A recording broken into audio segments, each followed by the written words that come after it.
believe it, it is 2025, which means we have a brand new year of TV shows, video games, movies, all of that great stuff, and I have been breaking down all of it on my channel over the last week or two. Today, we're going to be talking about my most anticipated TV shows of 2025. This actually looks to be a pretty damn good year and a packed year for TV shows. I actually have 13 here that I want to talk about, which is very, very exciting, and there's also a bunch that are on my radar that I'm not going to mention, that I am going to review. A lot of stuff like even Invincible Season 3. Which I guess I just mentioned, but I'm not going to talk about it more than just that little mention right there. But there's a lot of stuff coming this year, so I'm really excited to get into this. Before I jump in, please make sure to like this video, subscribe, turn on notifications, all that stuff. Support me, because this is going to be a big year. I'm going to be reviewing every single one of these TV shows as they come out, and when they come out, some of them will even be getting some weekly reviews, like the big ones that are popular and get me views. I also want to make a note that these are in sort of particular order, although not really. At least the top 5 are kind of in what I'm most excited for, but don't really pay that much attention to order. First up is Alien Earth. This is the brand new show from Noah Hawley, the same guy that's kind of in charge of Fargo. He also did Legion, which is another really underrated sort of comic book show. Alien Earth is the first ever TV series set in the Alien universe, and although I am although I'm not the biggest fan of this franchise, I am a fan of the James Cameron film. I enjoy Ridley Scott's original thing, but I've never been the biggest Alien fan in the world. I am intrigued at what a TV show set in this universe could be, a horror TV show centered around Alien. An Alien that is a prequel to the original Alien film, and one that takes place on Earth. I don't know much else about the series. It did have a really cool teaser that played on New Year's night, a really cool TV spot that I thought really good and just kind of hooked me from the get-go in like the tone and everything going on with it. So yeah, I don't know much about what this is actually going to be, but it's definitely on my radar as something that could end up being great, just judging by who is show running this thing.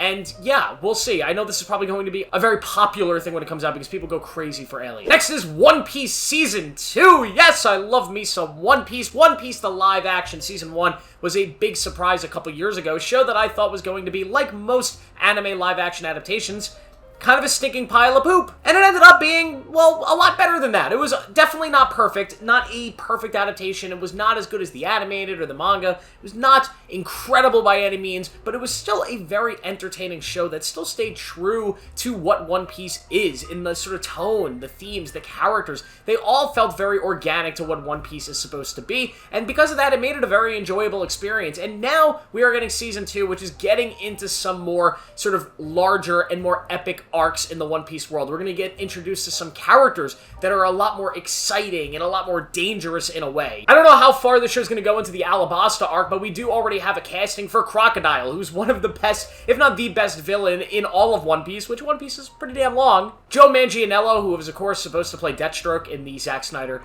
DCU.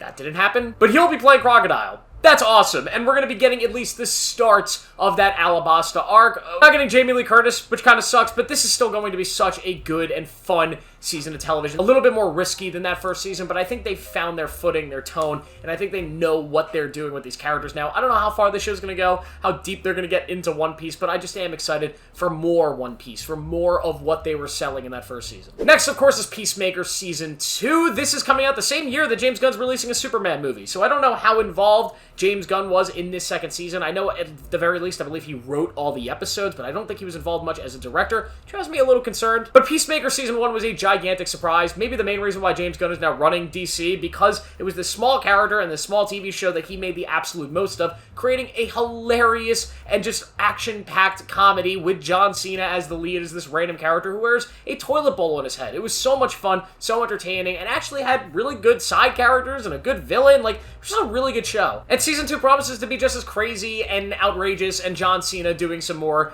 outrageous things. Yet again, a little bit worried just because I don't know how much James Gunn was actually involved in this one due to him being preoccupied with Superman and everything else, but I think he definitely would not have let this go on and be made as fast as it had been if he's not involved in a very heavy way. So I am super excited to see what Peacemaker Season 2 is actually going to be like. This is definitely on my radar. Then we have It Welcome to Derry. This is going to be the HBO series brought to you by Andy Muschietti, which is, of course, in the It universe. It's going to be a prequel to the It movies, which were also directed by Andy Muschietti. Andy Muschietti is actually a really good filmmaker, despite the fact that he made a really terrible Flash movie. But his roots are horror. He makes horror films and horror stuff. He's really good at it, and It the films are just really, really good, and I'm excited to see him return to that universe. Of course, we have Bill Skarsgård coming back as Pennywise, and although a prequel may not be that interesting, as we know it's just going to be Pennywise killing a bunch of kids, just kind of fucked up, I still think this has an opportunity to be a really good sort of mini-series horror television experience, which is something I really dig, and HBO is great.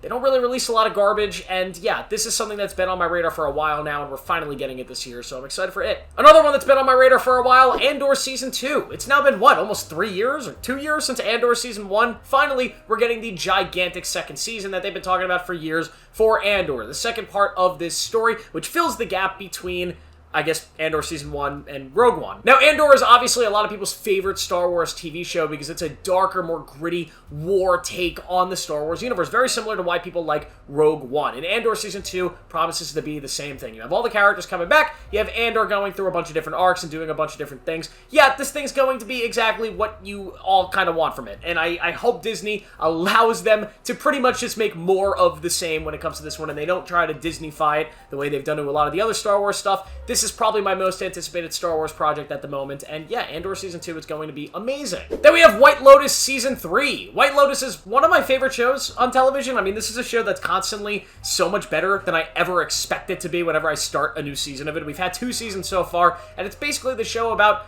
families that go and they vacation in these White Lotus sort of resorts, and they go through some stuff, right? We follow these people on vacation, and they experience different things, and this is going to be a new one in a new location with new, big, great actors.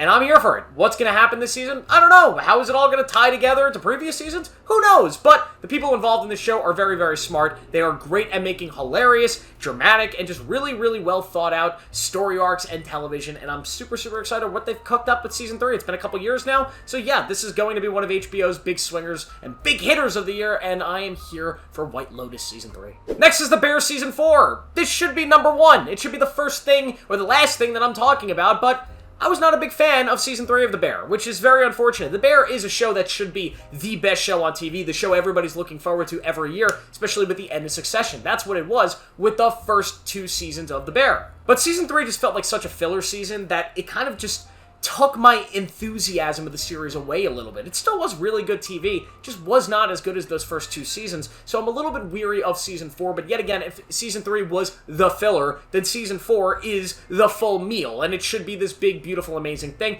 This has the potential to be not only the best show of the year, but the best thing of the year if they do it the way that they did the first 2 seasons. So yes, The Bear is still arguably the best show on TV, and I am still very excited about it. Then we have Daredevil Born Again. Yes, Daredevil's finally back. It's been years and years since Netflix had originally canceled Daredevil on a Season 3 that was just so spectacular. This is going to be not a reboot, but essentially Season 4 of Daredevil, brought to you by Disney, which scares the shit out of me. But everybody from the original show is back, all the original creators. I'm pretty sure, like, this is pretty much the same team that's involved, right? You have all the actors coming back, and it's pretty much being treated as a continuation of what that was. Now, this show has gone through a lot of issues. Apparently, there was a first version of it that they actually shot many, many episodes of.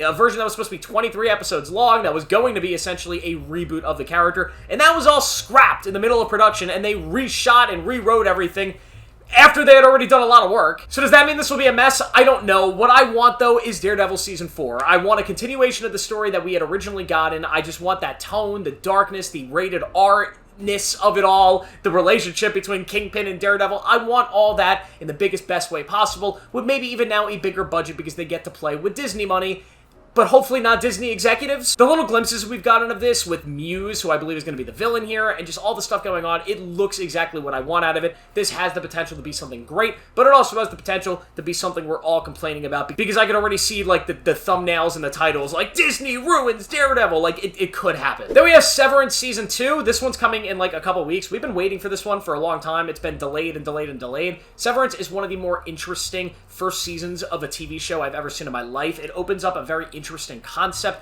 really cool ideas about kind of slavery themes and splitting your mind into two, your work mind and your home mind, and what does it mean to be either one of those things. It's just a really interesting show, both on a story standpoint, but also visually. It did some really cool things. We've been waiting for Season 2 for a very long time. Season 1 ended on a pretty big cliffhanger, and we've been hanging on that cliff for like 3 years now. I don't know why this one took so long to make. Hopefully they were just trying to make it really, really good, and it's not like a stupid reason, but yeah, I'm pumped for this. I hope it doesn't disappoint because we've been waiting so long. And yeah, Severance Season 2. We don't have to wait too much longer for it. I'll be talking about it once it starts coming out in a few weeks. We got 4 more to go, and first up is Night of the Seven Kingdoms, a Game of Thrones story, or Game of Thrones, and I don't know what the hell they're calling it. This is the Dunk and Egg Show, okay? If you don't know Dunk and Egg, there's a whole book that George R.R. Martin wrote. It's a bunch of short stories in the Game of Thrones universe, the A Song of Ice and Fire universe, following Dunk and Egg, this big knight and his little squire named Egg, and who they are, and what they are, and where they go, and the things they do. That's the story, right? And there's a lot of repercussions about who these characters are, specifically Egg and their futures in this Game of Thrones universe. A much smaller scaled story in this world, in which everything we've ever gotten from Game of Thrones, we have the main Game of Thrones show, which is obviously a huge story, House of the Dragon, which is about this gigantic civil war. Now we're getting a story really about these two characters just doing shit, right? So you have a chance to tell these kind of micro stories in the Game of Thrones universe that will eventually have bigger consequences because of who these characters are. I think that's something that could be really interesting, but I also understand that because of that, some people might lose interest while watching this thing really, really quickly. Now, I don't know if that's actually going to happen, because I know the Dunk and Egg stories are really well written, and these characters are really strong. I'm super, super excited for this one. I know everybody involved is great. There's going to be some big Game of Thrones lore stuff that's going to be cool to see. I don't know how they're not going to accidentally spoil House of the Dragon in this one. We'll see how they do that, because this does take place, like, I believe 80 years or 90 years after House of the Dragon. So, yeah. A Night of the Seven Kingdoms, though, this one should be really, really excellent, as all Game of Thrones things are. Other than you, Season 8. Next is The Last of Us Season 2, which is going to be adapting The Last of Us Part 2 video game. One of my favorite games of all time, and one of everybody else's least favorite video games of all time, because of some of the story stuff that happens there. I'm actually very curious to see how people that haven't played the games react to the story of this one, and how they handle the story without me spoiling anything for you right now.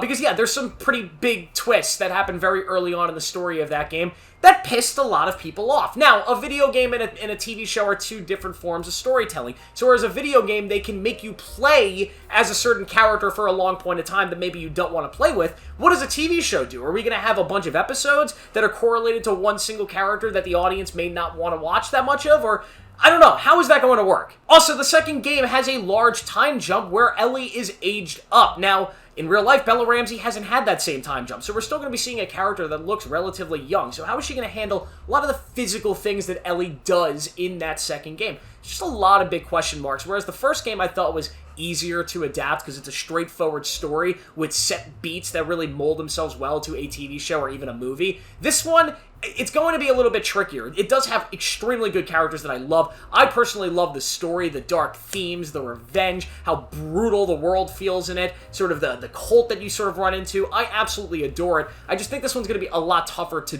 do, especially with the way that the audience of the games reacted to it. I'm very curious to see how they handle all that, and I hope they don't, like, pussy off and do something really drastic and change the story. I hope they just push forward, maybe even double down on some of the stuff that pissed people off, because it is good stuff in my opinion. I also am not sure how, like, the splitting this game into 2 seasons is going to work. Maybe that'll be a good thing, maybe not. We'll see. And number 2 is Stranger Things 5. Yes, this is the final season of Stranger Things. We've been waiting forever for this, because god dang it, man, this show takes forever to make. The final season of Stranger Things, man, I mean, this is going to be the most hyped thing ever when it comes out. We've been waiting so long, and of course, season 4 was so amazing and ended on such a big cliffhanger, and it's just, I'm so interested to see if the Duffers can land the plane on this one. If they do, if they are able to wrap this one up in a beautiful, satisfying, engaging, twist-filled sort of present for all of us, this will go down as one of the greatest TV shows ever, maybe even the greatest TV show of all time. But if they screw it up, I mean, it'll be a very different view we all have of this series. But we've all grown up with these characters, we've grown up with this world,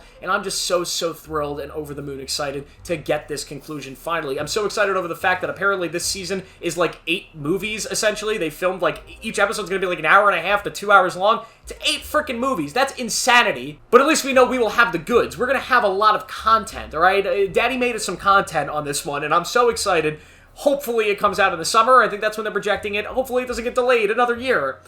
But who knows? There is one more show, though, I'm a little bit more excited for. Another Netflix one. Good job, Netflix. Don't usually give you guys a lot of praise, but you got a good year out of you. This one might just be number 1 because of recency bias, but my god, I just really enjoyed the last season of this thing, and yeah, of course it's Squid Game Season 3. I mean, come on. I'm not gonna put that number 1 after what we just experienced a week ago. Season 2 is amazing. It just ends in the middle. It ends on the biggest cliffhanger ever. And me right now, the one thing I want to do is get the rest of that story. That story is so juicy. It's so beautiful. It's so amazing. I'm so attached to all of these characters at the moment, and it's so fresh. I need the other slice. I need the other half of that pie. What's going to happen with the front man? What's going to happen with our main character? The rest of the game? How is this whole conspiracy going to resolve itself? How is this whole thing? How is this plane going to be landed? Talking about Stranger Things, that might be a bigger plane and a smaller runway. This is also a pretty big plane on a pretty small runway. How are you going to land that? It's a tough landing spot, but if you could land it perfectly, my God,